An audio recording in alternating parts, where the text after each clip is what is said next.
নরম হয়ে গেছে মাটি, ভাঙছে অনেক জায়গাতেই। অনেক ব্রিজ ভেঙে গেছে। মাছ আসলে প্রায় 7-8 লাখ টাকা, এত তলায় সব চলে গেছে। বাংলাদেশের উপরে অবস্থান করছে এই মুহূর্তে, আরো দুর্বল হয়ে বৃষ্টি দিয়ে আসামের দিকে চলে যাবে।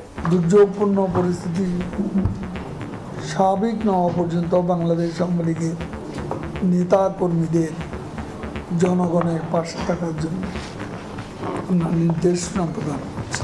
আবহাওয়ার উন্নতি হলে মাননীয় প্রধানমন্ত্রী ক্ষতিগ্রস্ত এলাকা পরিদর্শনে যাবেন। 3 ঘন্টা বন্ধ মেট্রো রেল, রাজধানীর কর্মজীবীদের চরম দুর্ভোগ, ভাসছে বন্দর নগরী। মেট্রো রেলের যে রাস্তা, যে মানুষ পারাবার রাস্তা, এটা বন্ধ করে রাখছে। অফিসটা টাইম ছিল 9টায়, কিন্তু লেট করে বেরোইছি, তারপরেও বৃষ্টিতে ভিজে গেছে। দেখছিলেন প্রধান শিরোনাম, দুপুরের সময় সঙ্গে আছি আমি ওমর ইনান। এবার অন্যান্য শীর্ষ সংবাদ। আবারও ঢাল হয়ে ভয়াবহ বিপর্যয় থেকে লোকালয় রক্ষা করল সুন্দরবন। স্মার্ট বাংলাদেশ গড়তে মার্কিন ব্যবসায়ীদের অংশীদার হওয়ার আহ্বান প্রধানমন্ত্রীর। বাণিজ্যিক সম্পর্ক সম্প্রসারণে নীতিগত সহায়তায় প্রস্তুত সরকার। এবং প্রস্তুতি পর্ব শেষ করে এবার বিশ্বকাপ মিশনে বাংলাদেশ। ডালাস পৌঁছে অনুশীলনে টিম টাইগার্স। টপ অর্ডার নিয়ে ব্যস্ত হাতুরু সিংহে। গভীর রাতে বিশ্বকাপ জার্সি উন্মোচন বিসিবির।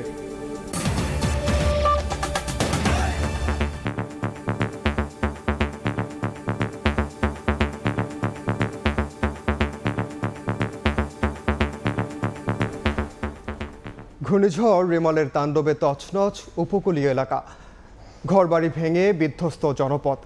5 থেকে 6 ফুট জলোচ্ছ্বাসে বাঁধ ভেঙে তলিয়ে গেছে গ্রামের পর গ্রাম। গাছপালা উপড়ে পড়ে বিভিন্ন জেলায় বন্ধ হয়ে গেছে যোগাযোগ ব্যবস্থা।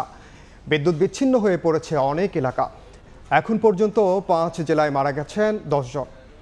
ভেঙে যায় অধিকাংশ বেড়িবাঁধ। রান্না করতে পারতেছি না, চুলায় পানি উঠছে, অনেক সমস্যা আমাদের। দুয়ারে দ্বারে গাছ পড়ছে, ঘর দিয়ে বেরোতে পারতেছি না। বাড়ি ঘরে ছেলে যা সমস্যা গেছে, আমরা জীবনে লয়ে ধরেছি। আমরা আশ্রয় কেন্দ্রে ছিলাম, বাড়িতে যাওয়ালে টিনটুন সব উড়িয়ে গেছে। যদি মানুষ আশ্রয় কেন্দ্রে না যাইতে, মানুষ গরু বাছুর সব মরে যাইতে, কিচ্ছু থাকতে না। নদীর কূলে যে বালিঘর ছিল, সেগুলো পানিতে সব তলায় গেছে একবার।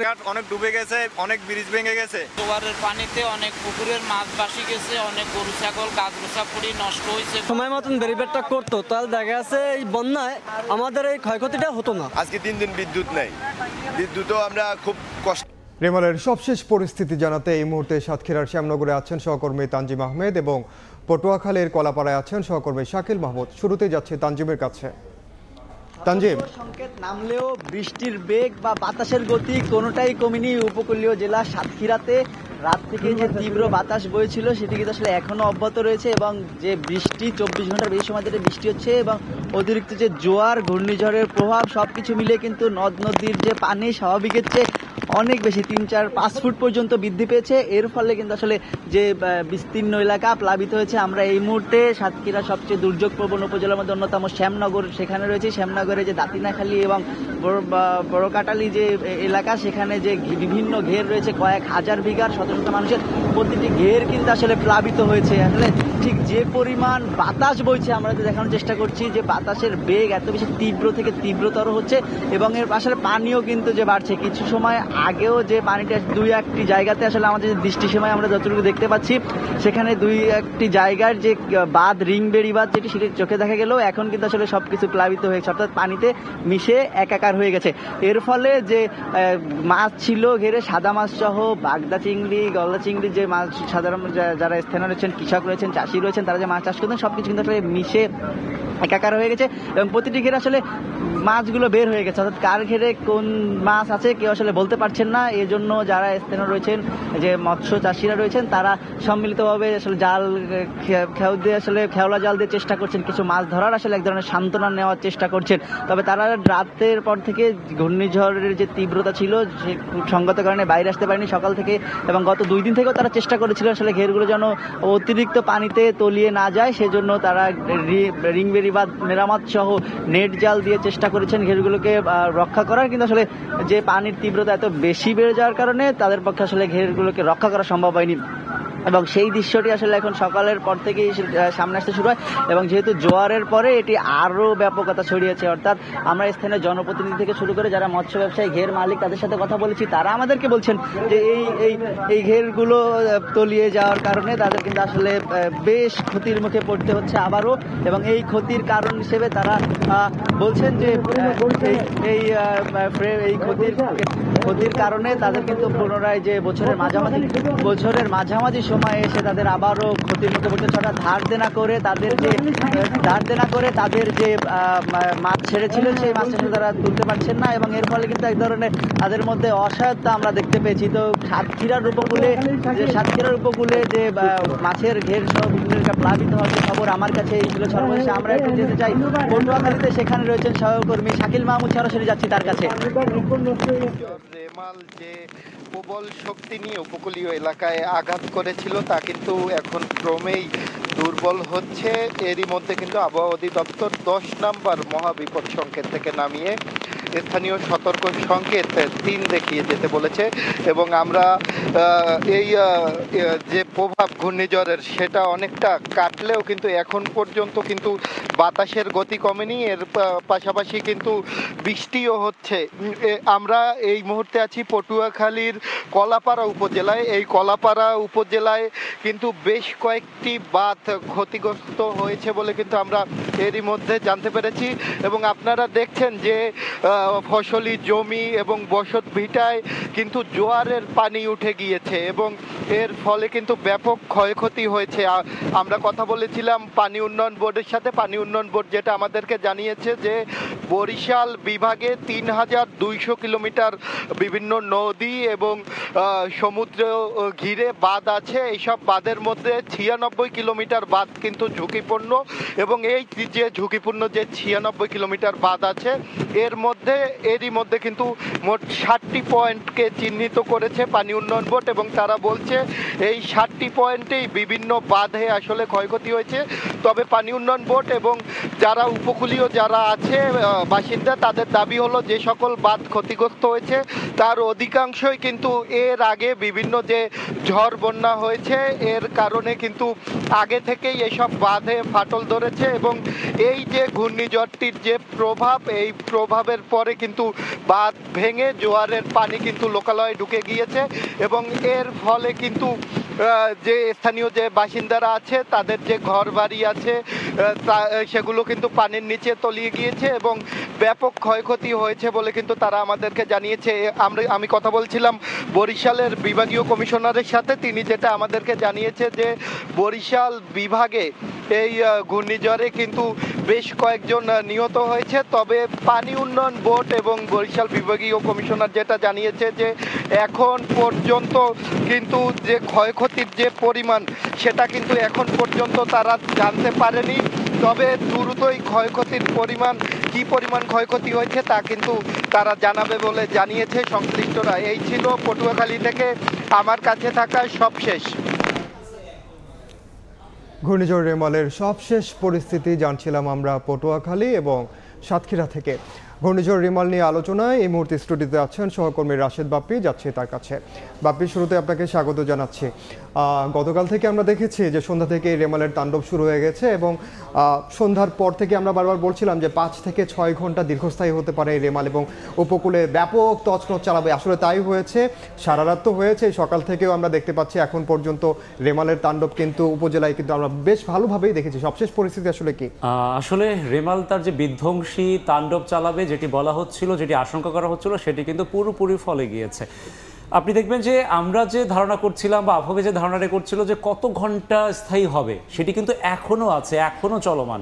আমরা রাজধানীতে বসে হয়তো সেই প্রভাবটা দেখতে পাচ্ছি না, রাজধানীতে ঘুরে ঘুরে বৃষ্টি, দমকা হাওয়া, কিন্তু এখন আমাদের সহকর্মীরা সরাসরি যে তথ্যগুলো দিচ্ছেন তাতে কিন্তু আসলে চোখ চরক গাছে যাওয়ার কথা। আমি একটু আরো কয়েকজন সহকর্মীর সঙ্গে যুক্ত হব। আমরা ভোলা সহকর্মী লালমোহন, একটু ভোলা সহকর্মী উজ্জ্বলের সঙ্গে যুক্ত হব লিটনের সঙ্গে। লিটন, ভোলার কি অবস্থা এই মুহূর্তে?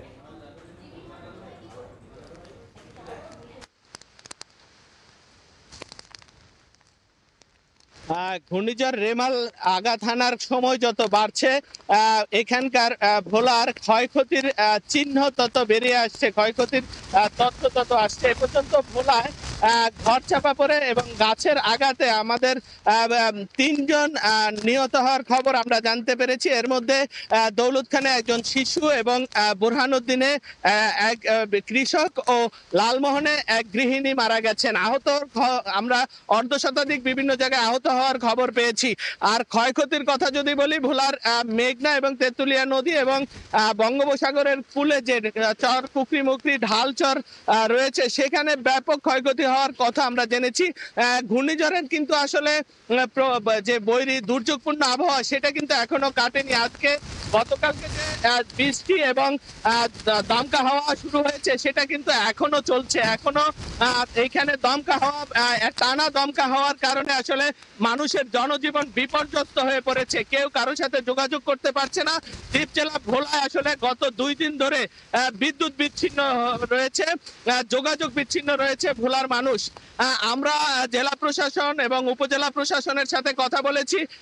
তাদের দেয়া যে তথ্যগুলো, সে তথ্য অনুযায়ী প্রায় 2 সহস্রাধিক 2000-এর বেশি ঘরবাড়ি ক্ষতিগ্রস্ত হওয়ার প্রাথমিক তথ্য পাওয়া গেছে। আসলে সময়ের সাথে সাথে এবং নেটওয়ার্ক স্বাভাবিক হলে এই ক্ষয়ক্ষতির পরিমাণ আরো বাড়বে বলে ধারণা করা হচ্ছে। আমরা পানি উন্নয়ন বোর্ড জানিয়েছে যে তাদের 18টি স্থানে বলা 300-350 কিলোমিটার প্রায় বেড়িবাঁধ রয়েছে। এর মধ্যে 18টি স্থানে ঢেউয়ের আঘাতে ক্ষতিগ্রস্ত হয়েছে। এর পরিমাণ প্রায় 1 কিলোমিটারের বেশি। তারা সেগুলো জরুরিভাবে সংস্কার করে পানি যেন লোকালয়ের মধ্যে ঢুকতে না পারে সেই ব্যবস্থাটি করছে। আর আমরা যে লোকালয়ে ঘুরে যে চিত্রটি দেখতে পেরেছি, আসলে জোয়ারের পানি এবং বৃষ্টির পানিতে কৃষিরও ব্যাপক ক্ষয়ক্ষতি হয়েছে। তো এখন পর্যন্ত আমরা যে তথ্যটি স্থানীয় প্রশাসন ও জনপ্রতিনিধিদের মাধ্যমে জানতে পেরেছি সেগুলোর মধ্যে তারা আসলে ক্ষয়ক্ষতির তালিকা করছে। দুর্যোগপূর্ণ আবহাওয়ার কারণে সেটা কিছুটা ব্যাহত হচ্ছে। তো এ ছিল আমার কাছে লালমোহন থেকে ঘূর্ণিঝড় পরবর্তী সর্বশেষ খবর। অনেক ধন্যবাদ লিটন। এখনো দেখা যাচ্ছে বেশ ঝোড়ো হাওয়া, আপনি সাবধানে কাজ করবেন, নিরাপদে কাজ করবেন। আমরা দেখতে পেলাম যে তিনি ক্ষয়ক্ষতির কথা বলছিলেন। আমরা একটু আগে প্রতিবেদনে দেখলাম যে এখন পর্যন্ত সারা দেশে 10 জনের মৃত্যু হয়েছে এবং ব্যাপক ক্ষয়ক্ষতি হয়েছে। আমরা আসলে এই বড় ধরনের ক্ষয়ক্ষতি বলছি আমরা এড়াতে পেরেছি, কিন্তু আসলে কি আমরা বড় ক্ষয়ক্ষতি এড়াতে পেরেছি? যে 10টা প্রাণহানি হলো, 10টা প্রাণহানিও তো হয়েছে। আসলে কেন? আসলে ইনান, আসলে এখনকার যে অবস্থা আপনি বুঝতেই পারছেন। আমরা যদি লালমোহনের অবস্থা দেখি সেখানে এখনো ঝোড়ো হাওয়া বয়ে যাচ্ছে এবং নেটওয়ার্ক কিন্তু ভেঙে পড়েছে। আপনি যে প্রকৃত তথ্য পাবেন সেই সম্ভাবনা কিন্তু নেই। এখন পর্যন্ত কিন্তু দুর্যোগ ব্যবস্থাপনা ত্রাণ মন্ত্রণালয় কিন্তু সঠিক পরিসংখ্যান নিয়ে হাজির হতে পারে। একটু জানতে চাই ঘূর্ণিঝড় রেমালের সবশেষ পরিস্থিতি কি, আসলে এখন কোথায় আছে এই মুহূর্তে? সবশেষ অবস্থা যদি আমরা দেখি সেক্ষেত্রে বলা যায় বিধ্বংসী রেমাল কিন্তু এখন নিস্তেজের পথে। এই অবস্থায় স্থল গভীর নিম্নচাপে রয়েছে, অবস্থান করছে যশোর ও এর আশপাশে। রেকর্ড বৃষ্টিপাত হয়েছে চট্টগ্রামে 203 মিলিমিটার। সারা দেশে বৃষ্টিপাত অব্যাহত থাকবে আগামীকালও, অর্থাৎ এর প্রভাব আগামীকাল পর্যন্ত রয়েছে। আপনি বলছেন যে 203 মিলিমিটার চট্টগ্রামে বৃষ্টি হয়েছে। আমরা দেখেছি অল্প বৃষ্টিতে বন্দরনগরী চট্টগ্রাম কিন্তু তলিয়ে যায়। এই মুহূর্তে আবার পার্বত্য চট্টগ্রামের কথাও যদি আমরা বলি যে সেখানে ভূমিধস পাহাড়ধসের আসলে একটি শঙ্কা থাকে। এই পরিস্থিতিতে আসলে আমরা যে রেমালের তাণ্ডবের কথা বলছি, বিদ্যুৎ বিচ্ছিন্ন হয়ে পড়েছে, সামগ্রিকভাবে আসলে ক্ষয়ক্ষতির পরিমাণটা এখন পর্যন্ত আমরা জানতে পেরেছি। আমরা যদি রেমালের তাণ্ডব এখন পর্যন্ত যেটুকু তথ্য আমাদের হাতে আছে সেটি দেখি, সেক্ষেত্রে উপকূলে বিদ্যুৎ বিচ্ছিন্ন লাখ লাখ পরিবার, যেটি আমাদের সহকর্মীরাও জানাচ্ছিলেন। এখন এই অবস্থায় আপনি প্রকৃত তথ্য এখন পর্যন্ত জানতে পারবেন না। পাশাপাশি বরগুনায় বাঁধ ভেঙে ও জোয়ারে 20 গ্রাম প্লাবিত হয়েছে। বাগেরহাটে ভেঙে গেছে বেড়িবাঁধ, প্লাবিত 25 গ্রাম, ভেসে গেছে হাজার হাজার চিংড়ি ঘের, উপড়ে গেছে বহু গাছপালা, ক্ষতিগ্রস্ত হয়েছে হাজার হাজার ঘরবাড়ি। আমরা কিন্তু এখানে যে সংখ্যাটুকু দেখতে পাচ্ছি সেটিও কিন্তু প্রকৃত সংখ্যা নয়। আমি যেটি বলেছি, দুর্যোগ ব্যবস্থাপনা ত্রাণ মন্ত্রণালয় বিকেল পর্যন্ত তারা সময় নিয়েছেন গণমাধ্যমে জানানোর জন্য যে কতটুকু ক্ষয়ক্ষতি হয়েছে, কিন্তু সেই বিকেলেও কি প্রকৃত তথ্য উঠে আসবে? আমার মনে হয় না উঠে আসবে। কেননা এই ঘূর্ণিঝড় রেমালের প্রভাব কিন্তু আমরা রাজধানীতেও টের পেয়েছি, হয়তো বড় আকার না হলেও আমরা সকাল থেকে দেখছি যে বৃষ্টি হচ্ছে এবং বিভিন্ন জায়গায় কিন্তু রাজধানীর যে যারা কর্মজীবী মানুষ তারা অফিসে যাওয়ার পথে আমরা বেশ দুর্ভোগ পোহাতে হতে, আমরাও তাই আসলে দুর্ভোগ হয়েছে। ইনান, আপনি ঠিকই বলেছেন, রেমালের প্রভাব পড়েছে রাজধানীতেও। সকাল থেকে দমকা হওয়ার সঙ্গে বিরতিহীন বৃষ্টি ছিল, বৃষ্টি এখনো আছে, কারণে সাধারণ মানুষ সংকটে পড়েছেন। পাশাপাশি সকালে মেট্রো রেল কিছু সময় বন্ধ ছিল, সব মিলে এক ধরনের ভোগান্তি ছিল। এই নিয়ে আমার একটি প্রতিবেদন রয়েছে, সেটি দেখে নেব। শুধু উপকূল নয়, পূর্বাভাস ছিল প্রবল ঘূর্ণিঝড় রেমাল সারা দেশেই প্রভাব ফেলবে কম বেশি। পূর্বাভাস মেনে রাজধানীতেও রেমাল আসে, তবে উপকূলের মতো বিধ্বংসী বেশি নয়। ইট পাথরের নগরীতে রেমাল প্রভাব ফেলে ঝড়ো বাতাস আর বৃষ্টি ঝরিয়ে। রাজধানীতে রাতের গুড়ি গুড়ি বৃষ্টি সকালে রূপ নেয় ভারী বর্ষণে। কাজের প্রয়োজনে বাইরে বের হয়ে নাকাল হতে হয় কর্মজীবীদের। বৃষ্টির সঙ্গে দমকা হাওয়ায় উপক্রম হয় ছাতা উড়িয়ে নেয়ার। তবে গত কয়েকদিনের অস্বস্তিকর গরমের পর প্রকৃতি কিছুটা শীতল হওয়ায় স্বস্তি প্রকাশ করেন বেশিরভাগ মানুষ। এতদিন তো গরম খুব বেশি রকম, অনেক কালকার থেকে তো বৃষ্টি বাতাস ওইটাছে। আল্লাহ দিয়েছে, এটা জাফরার কিছু করার নাই, যে গরম আছিল আর বৃষ্টি হইলেও একটু আরামে তো আছি। বৃষ্টি তো ভালোই লাগতেছে, বৃষ্টি ভালোই লাগে, বৃষ্টির দিন বৃষ্টি হবে, এটা স্বাভাবিক। স্থল নিম্নচাপে পরিণত হয়ে গেছে, এটা বাংলাদেশের উপরে অবস্থান করছে এই মুহূর্তে। পরবর্তীতে এটা আরও দুর্বল হয়ে বৃষ্টি দিয়ে উত্তর পূর্ব দিকে অগ্রসর হয়ে আগামীকাল নাগাদ এটা হয়তো বাংলাদেশ থেকে এটা আরো উত্তর পূর্ব দিকে আসামের দিকে চলে যাবে। বেলা গড়ায় বাড়ে বৃষ্টির ছটা, সেই সঙ্গে শঙ্কা বাড়ে জলাবদ্ধতার। দুপুরের দিকে কাজীপাড়া, শেওড়াপাড়া, ভূতের গলি, কাঁঠালবাগান নর্থ রোড এলাকার কিছু জায়গায় তৈরি হয় চিরচেনা জলাবদ্ধতা। ভোগান্তি বাড়ে আরেক ধাপ। বৃষ্টি জলাবদ্ধতার কারণে গণপরিবহন সংকট বেড়ে যাওয়ায় বিকল্প পরিবহনে অতিরিক্ত ভাড়া আদায়ের অভিযোগ করেন অনেকে। অনেক ভাড়া বেড়ে যায়, উবার তো যেখানে 200 টাকা লাগে সেখানে এখন 600 টাকা হয়ে গেছে। সিএনজি, রিক্সা সবকিছুই ভাড়া ডাবল হয়ে যায়। আর আজকে তো ভোগান্তি বলা যাবে না। আমি সকাল থেকে কয়েকবার ট্রাই করছি সোনালী ব্যাংকে যাবো, বের হওয়ার জন্য বাসা থেকে, পূর্ব কাজীপাড়ায় বাসা, আমি বেরোতে পারতেছি। বৃষ্টি হলেই চলে যায়, দোয়ান হাট চলে যায়, বৃষ্টি হলেই পানি হয়ে যায়। কাজীপাড়া, শেওড়াপাড়া 10 নম্বর পর্যন্ত এই রাস্তা আপনার 1 হাঁটু পর্যন্ত পানি হয়ে যায়, 1 হাঁটু। এমন সংকটে মেট্রো রেল মানুষের ভরসাস্থল হলেও সকালে নাকাল মানুষকে সেবা দিতে ব্যর্থ হয় বাহনটি। অজানা কারণে দীর্ঘ সময় চলাচল বন্ধ থাকায় অনেকেই মিস করেন অফিস। মাঝে মধ্যে মেট্রো রেলের এমন অবিবেচকের মতো কর্মকাণ্ডে হতাশ ব্যবহারকারীরা। মেট্রো রেল যে হঠাৎ বন্ধ যায়, সেক্ষেত্রে আমার কিন্তু অফিসে যাওয়া ওই দিন বন্ধ হয়ে যায়। কেউ কিছু জানে না, কেউ কিছু বলতেও পারে না কি কারণে মেট্রো রেল বন্ধ হয়, এটা কেউ বলতে পারে না। অবশ্যই ঘোষণা দেওয়া উচিত, অন্তত মানুষ তো বুঝবে যে না, মেট্রো রেলটা বন্ধ আছে। রেমালজনিত জলাবদ্ধতা নিরসনে মাঠে সিটি কর্পোরেশনের কর্মীদের উপস্থিতি ছিল সরব। স্থল নিম্নচাপে পরিণত হওয়া ঘূর্ণিঝড় রেমাল ধীরে ধীরে দুর্বল হয়ে যাবে সত্যি, কিন্তু এর প্রভাবে আগামীকালও বৃষ্টির সম্ভাবনা রয়েছে। আর তাই জলাবদ্ধতা মুক্ত থাকতে সিটি কর্পোরেশনকে ব্যবস্থাপনা নিতে হবে জোরালোভাবে, সেটি বলার অপেক্ষা রাখে না। রাশেদ বাপ্পি, সময় সংবাদ, ঢাকা। ইনান, প্রতিবেদনটি দেখলেন এবং আমরা সবশেষ পরিস্থিতি একটু জানতে চাই ঢাকার এই মুহূর্তে আসলে অবস্থা কি। পরিস্থিতি জানতে গেলে এই মুহূর্তে চলে যাব কলাবাগানে, সেখানে আছে সহকর্মী তাজওয়ার। তাজওয়ার, কলাবাগানের কি অবস্থা?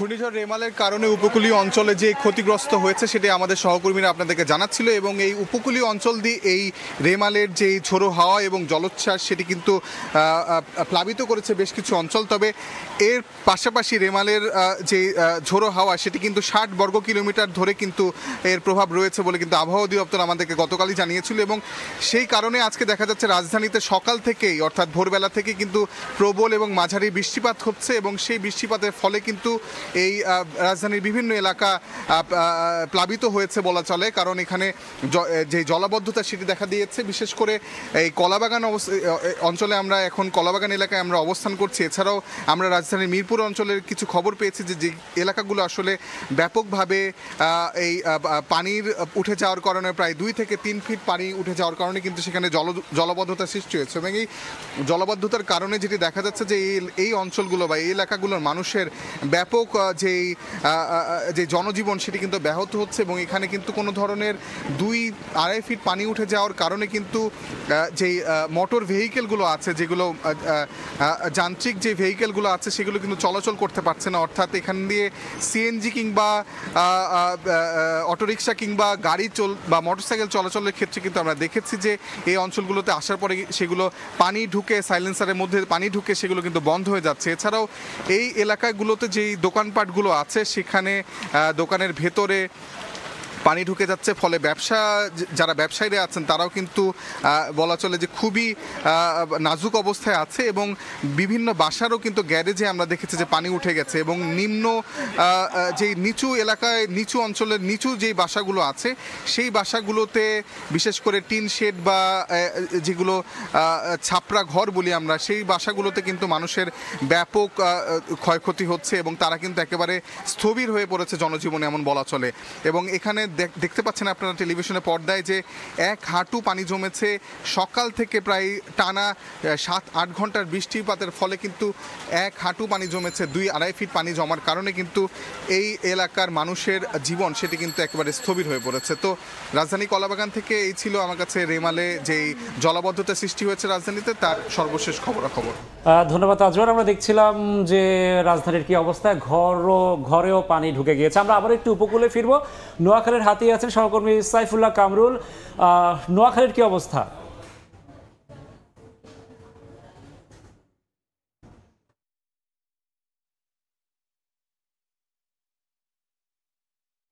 আমি এই মুহূর্তে দাঁড়িয়ে আছি নোয়াখালীর হাতিয়ার বয়াচর চেয়ারম্যানঘাট এলাকায়। এখানে গতকাল থেকে যে ঝড় শুরু হয়েছে সেই ঝড়ের সৃষ্ট ঝড়ের কারণে এখানে যে জোয়ার এসেছে, জোয়ারের স্বাভাবিক চাইতে প্রায় 10 থেকে 12 ফুট উচ্চতা পানি বৃদ্ধি পেয়েছে। এই কারণে নোয়াখালীর হাতিয়ার নিজমদ্বীপ এলাকার 9টি ইউনিয়ন এবং 9টি ইউনিয়নের প্রায় 30,000 মানুষ এখানে জলবদ্ধতা শিকার হয়েছে। এছাড়া ধমাচর এবং গেশা চর নামে আরো 2টি চরে প্রায় 20,000 লোক জলবদ্ধতার সৃষ্টি হয়েছে।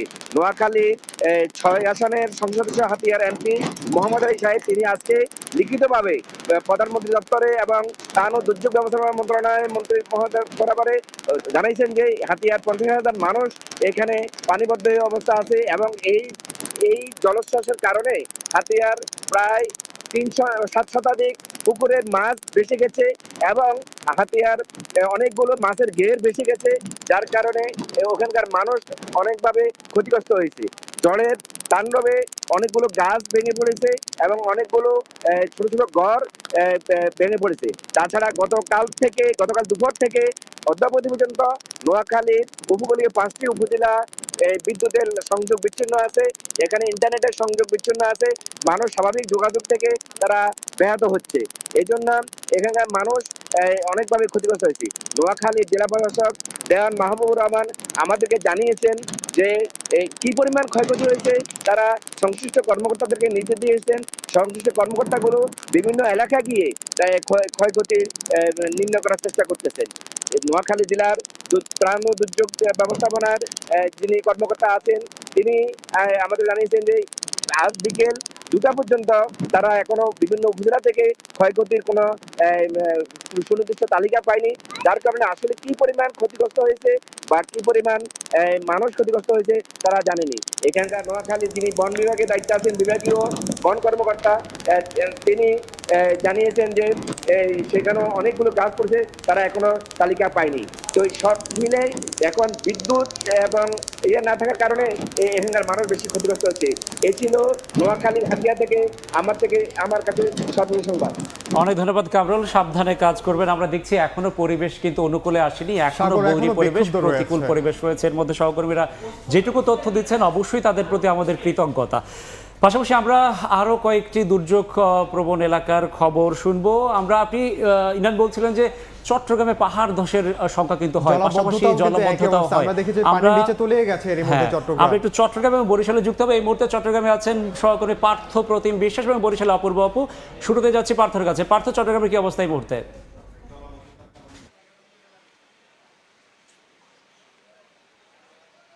ঘূর্ণিঝড়ের প্রভাবে চট্টগ্রামে কিন্তু ভারী বর্ষণের কারণে পুরো নগরী জুড়েই জলাবদ্ধতার সৃষ্টি হয়েছে। সেক্ষেত্রে আমরা এখন আছি চট্টগ্রামের কাতালগঞ্জ এলাকায়। এখানেও কিন্তু হাঁটু থেকে কোমর সমান পানিতে কিন্তু তলিয়ে গেছে এবং এই এলাকার যারা কয়েক লাখ সাধারণ মানুষজন আছেন প্রতি বছর বর্ষা আসলেই তাদেরকে প্রতি বছর বর্ষা আসলে কিন্তু তাদেরকে চরম ভোগান্তিতে পড়তে হয়। এবং আপনারা দেখতে পাচ্ছেন এই এলাকার যারা সাধারণ মানুষজন রয়েছে তাদেরকে কিন্তু এই হাঁটু থেকে কোমর সমান যে পানি রয়েছে সেই পানিতে হেঁটেই কিন্তু আসলে রাস্তা পারাপার করতে হচ্ছে, কিংবা তাদের যে দৈনন্দিন কাজকর্ম রয়েছে বা যারা অফিস আদালত থেকে বা কাজ সেরে ফিরে আসেন তাদেরকে কিন্তু আমরা দেখছি চরম ভোগান্তিতে পড়তে হয়েছে। আবহাওয়া অফিসের তথ্য মতে আজকে যেমন আসলে সারা দিনেই কিন্তু ভারী বর্ষণ হবে, তেমনি সকাল 6টা থেকে 9টা পর্যন্ত যে হিসাব, সেক্ষেত্রে আমরা আসলে দেখতে পেয়েছি 132 মিলিমিটার কিন্তু বৃষ্টিপাত রেকর্ড করা হয়েছে।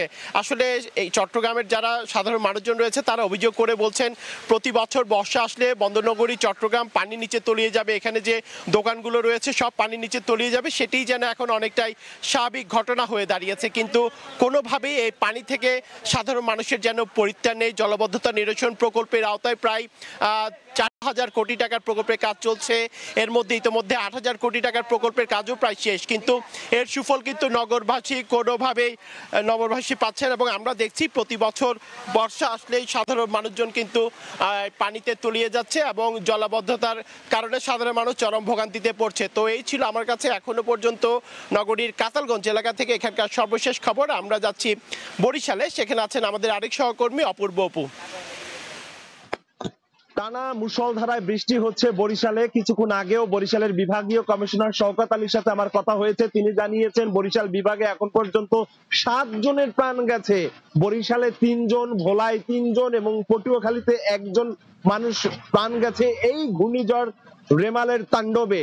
এবং এখনো কিন্তু মুষলধারায় বৃষ্টি হচ্ছে প্রচন্ডভাবে, এখানে বাতাস বইছে, তীব্র বাতাস বইছে এবং শহরের অলি গলি থেকে শুরু করে সর্বত্র কিন্তু এখন হাঁটু পানি। আমি সরাসরি সেই ছবিটা আপনাকে দেখানোর চেষ্টা করছি।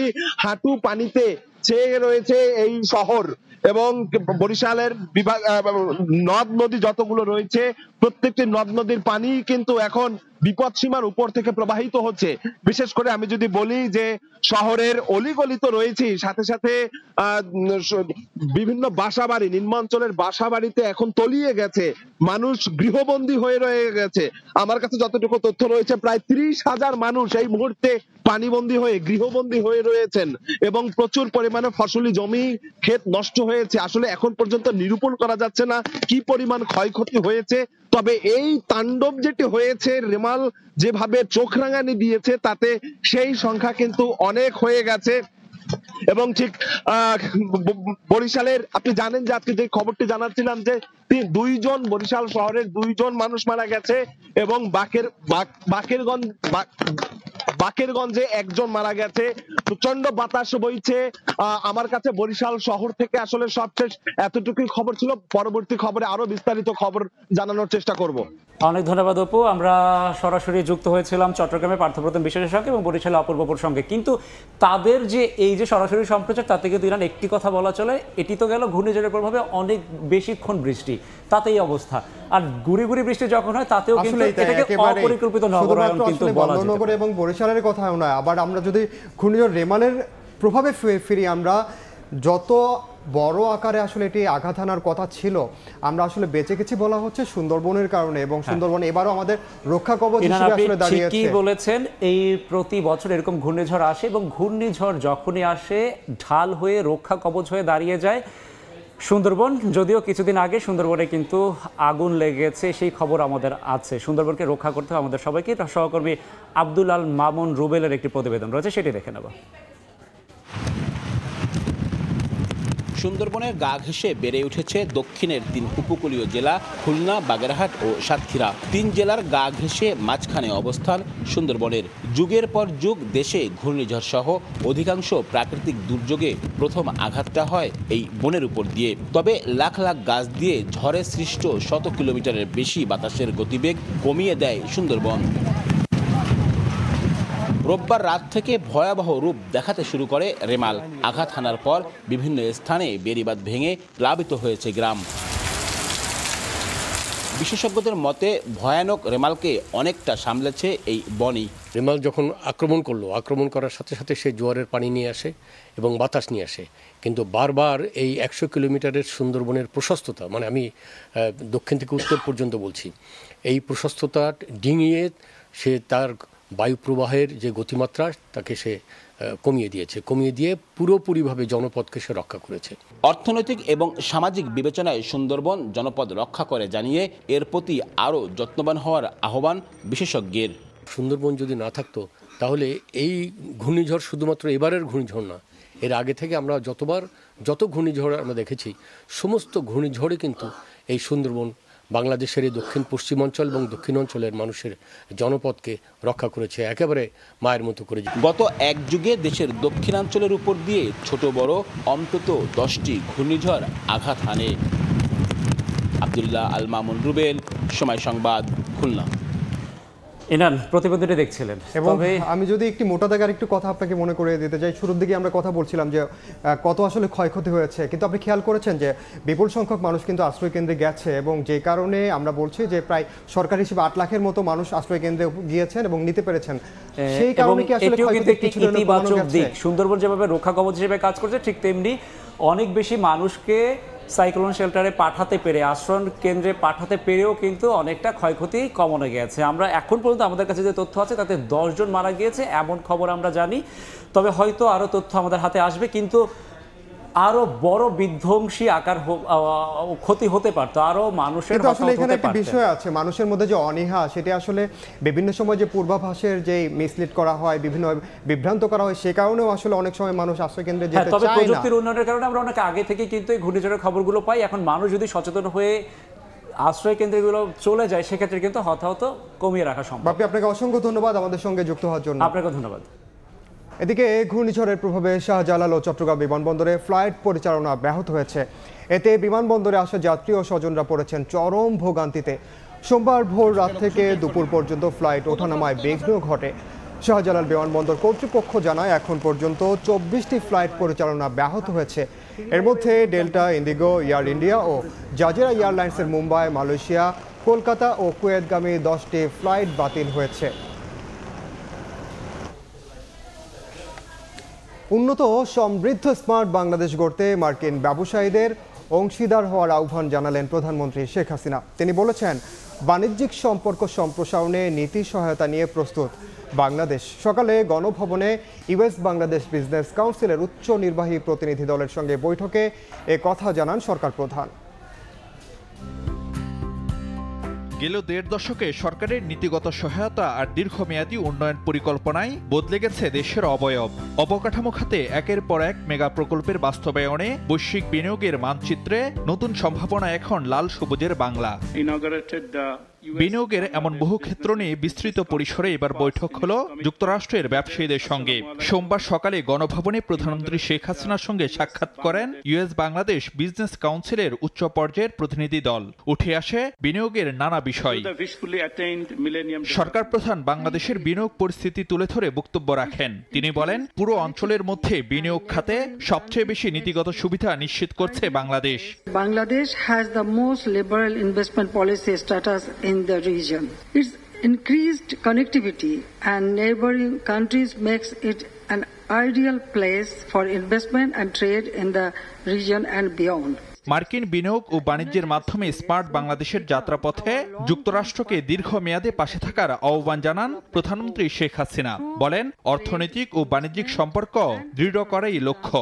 Our focus is now to promote economic and commercial relations with not only regional but also global partners, including the United States. United States would become our long-term partner in achieving our development goals through trade, investment, and technology transfer. সম্ভাবনাময় ভবিষ্যৎ ইঙ্গিত করে প্রধানমন্ত্রী যুক্তরাষ্ট্রের ব্যবসায়ীদের ICT, জাহাজ নির্মাণ, নবায়নযোগ্য জ্বালানি, মেরিন রিসোর্সেস, ফার্মাসিউটিক্যাল সহ একগুচ্ছ খাতে বাংলাদেশে বিনিয়োগের প্রস্তাব দেন উচ্চ পর্যায়ের এই সভায়। I invite you to invest in our many vibrant and high potential sectors. Faruk ভিয়া, রবিন, সময় সংবাদ, ঢাকা। আনার হত্যার তদন্তে আবারও কলকাতার সঞ্জীভা গার্ডেন্স পরিদর্শন করেছেন ঢাকার গোয়েন্দারা।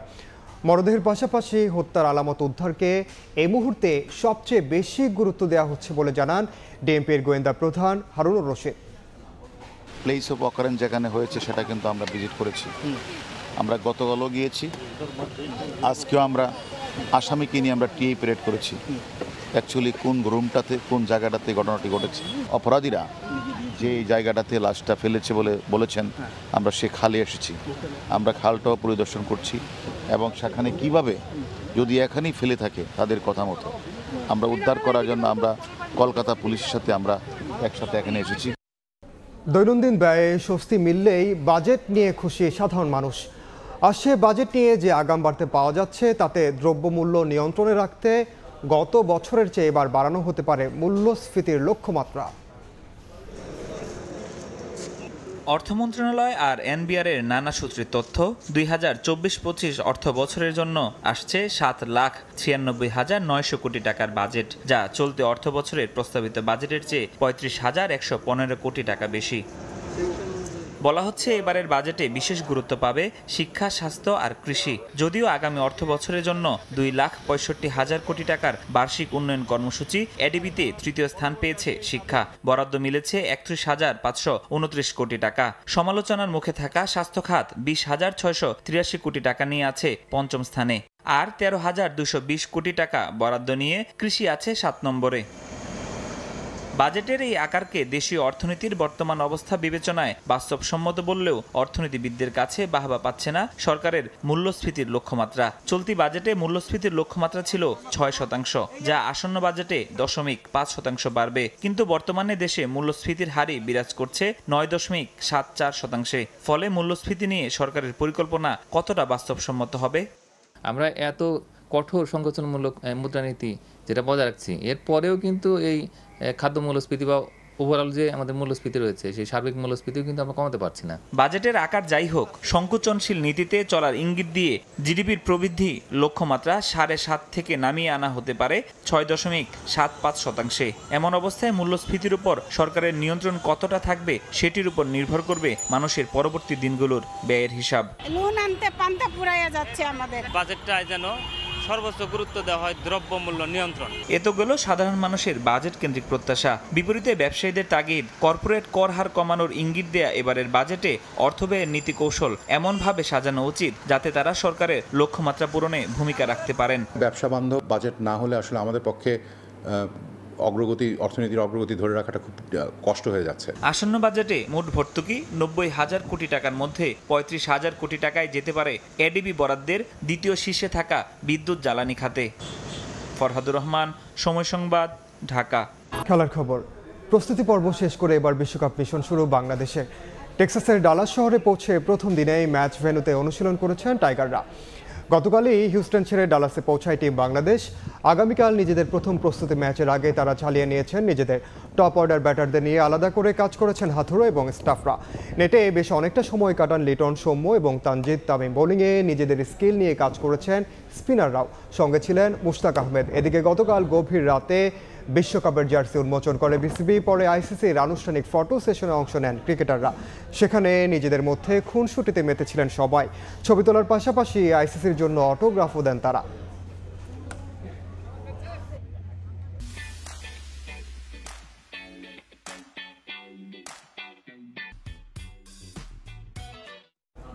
এই ছিল দুপুরের সময়ে। বিভাগীয় সময়ের সঙ্গে থাকবেন সহকর্মী ছোঁয়া খন্দকার।